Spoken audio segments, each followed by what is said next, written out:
taqwa wa taquni ya ulil albab. Alhamdulillahirabbil alamin. Segala puji bagi Allah Subhanahu wa taala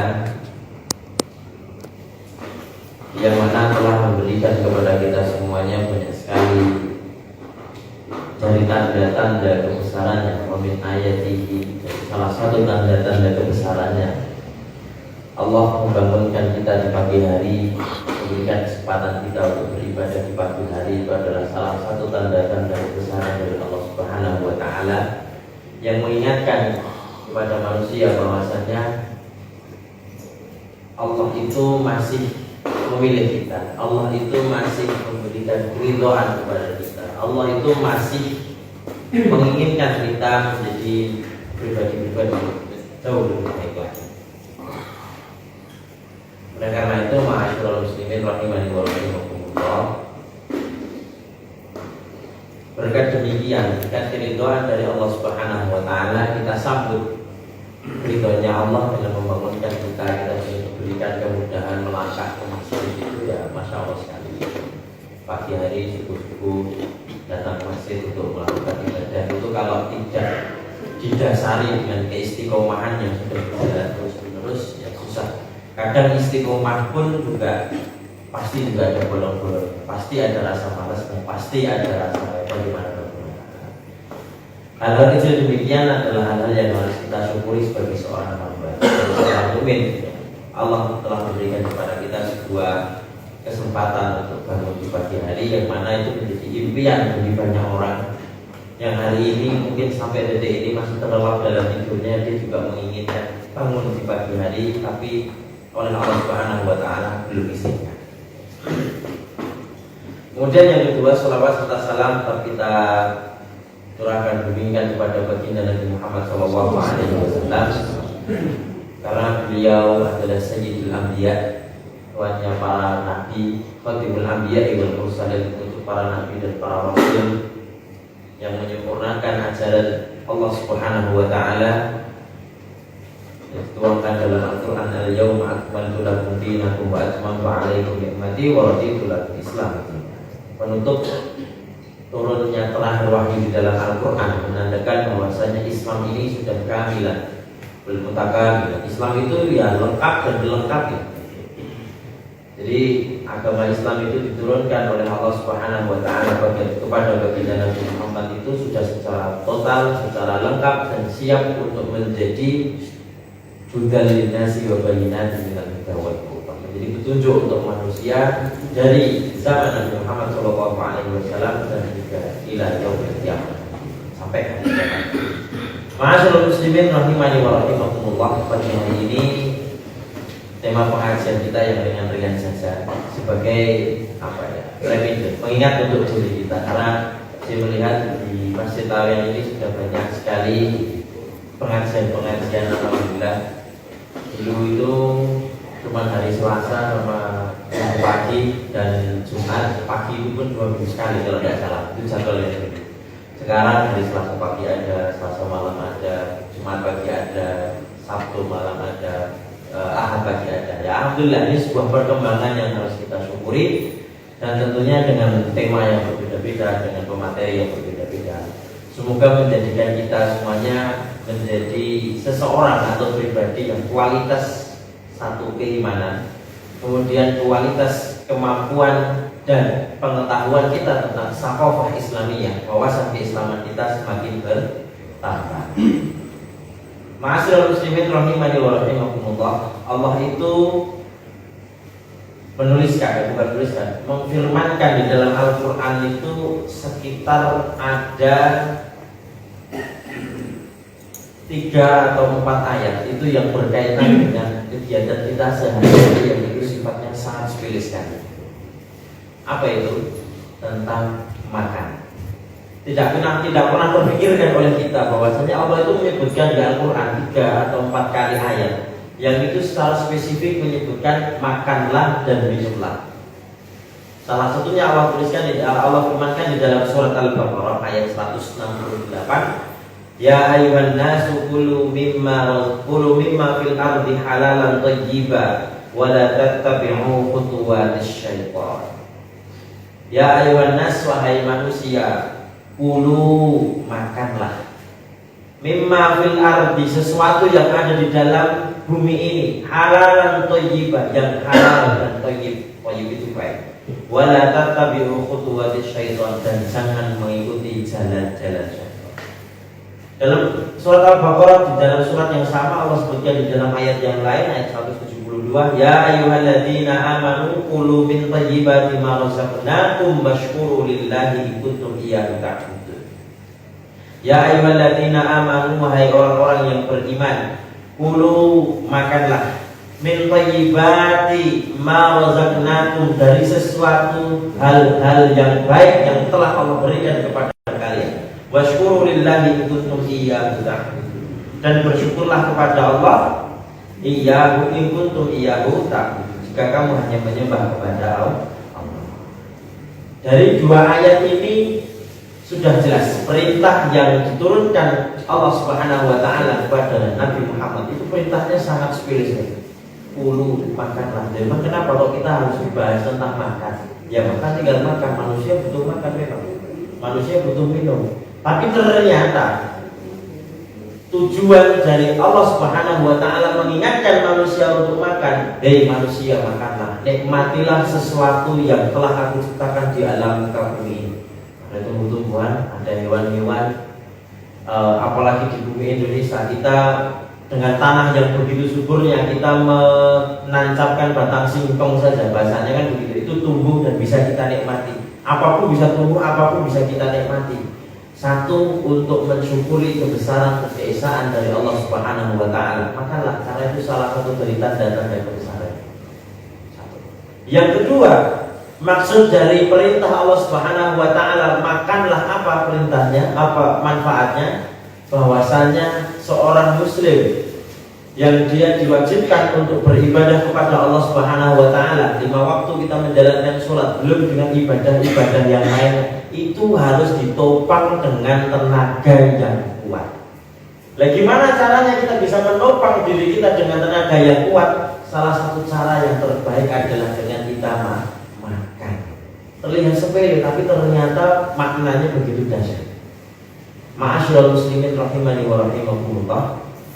Oleh karena itu mulai hari ini saya sering debat sama teman-teman itu perkara tentang diet.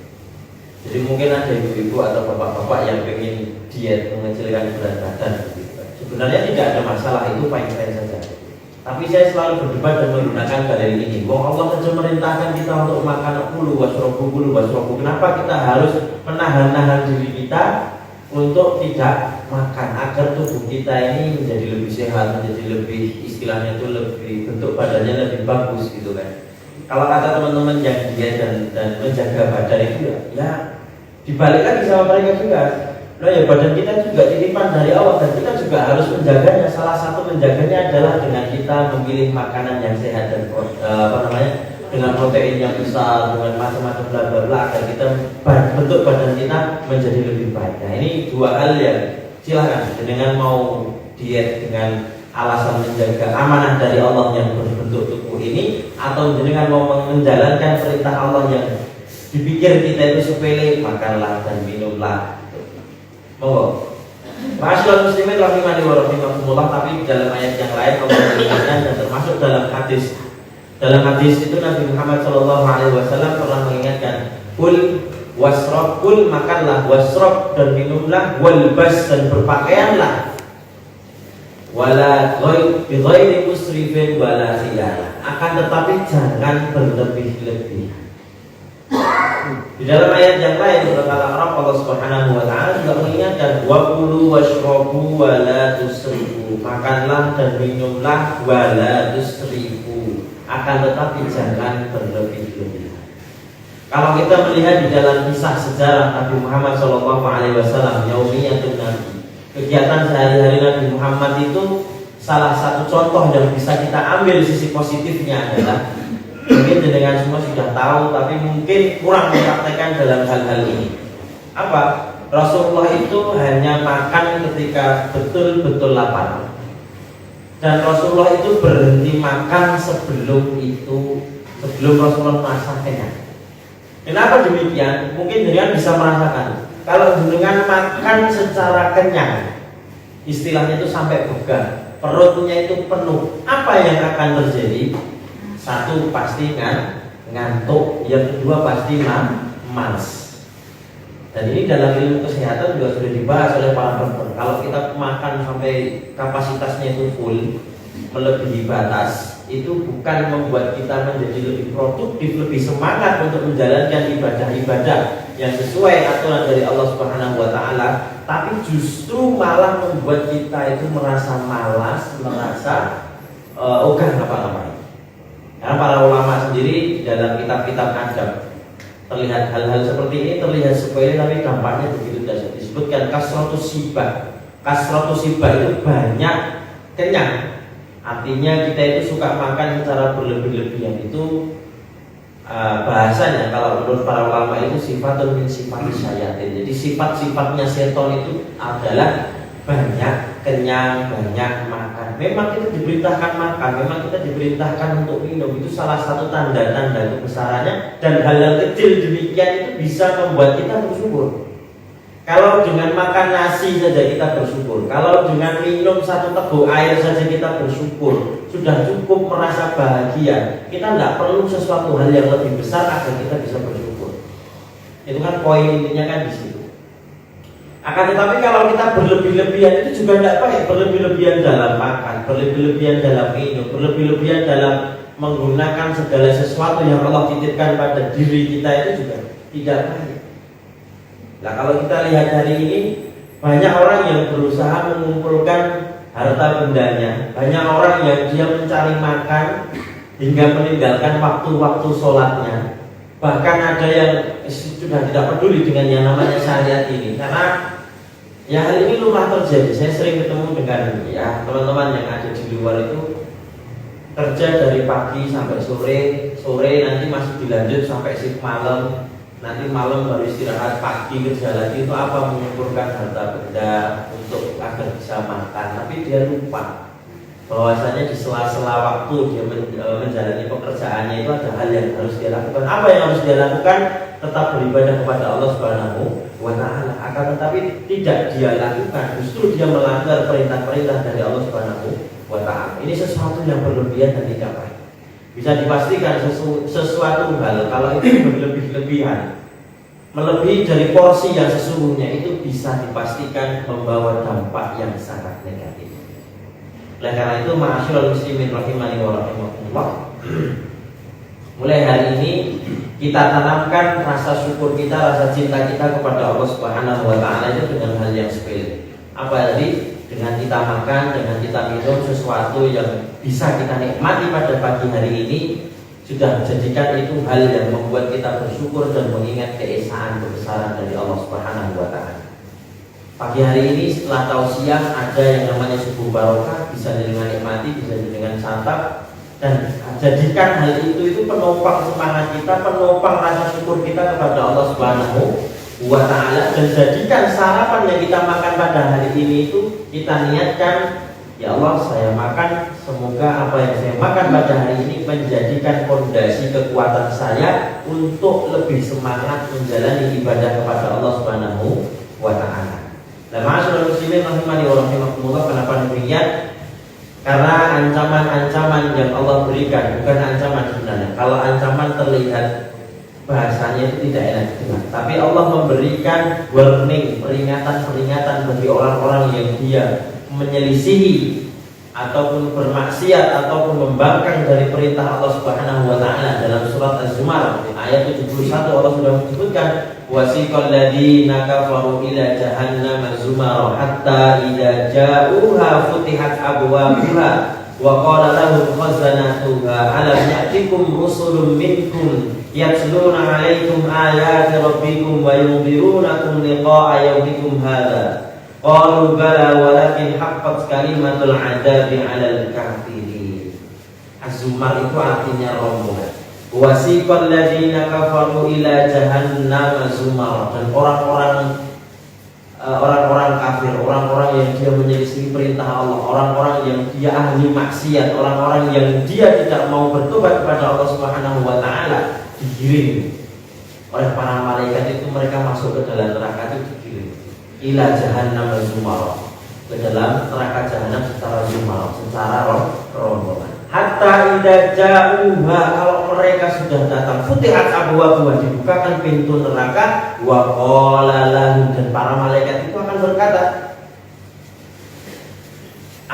wa qala lahum khazanatuha alam ya'tikum rusulun minkum yatluna 'alaikum ayati rabbikum, apakah belum pernah ada rasul-rasul, utusan-utusan yang Allah utus untuk memberikan peringatan kepada kalian, wahai manusia-manusia yang hari ini akan dimasukkan ke dalam neraka. Itu kan bahasanya dasar sekali. Padahal Allah sudah menurunkan Rasulnya, dan Rasul terakhir tadi sudah disampaikan di awal. Rasul yang terakhir diturunkan adalah Nabi Muhammad SAW. Jangan sampai kita menjadi orang-orang yang dituangkan dalam surat As-Zumar tersebut. Allah sudah menurunkan perintah, Allah sudah menurunkan Rasul, Allah sudah menurunkan syariatnya, tapi kita enggan menjalankan syariat-syariatnya, tapi kita enggan untuk mengakui keesaan Allah Subhanahu wa Ta'ala.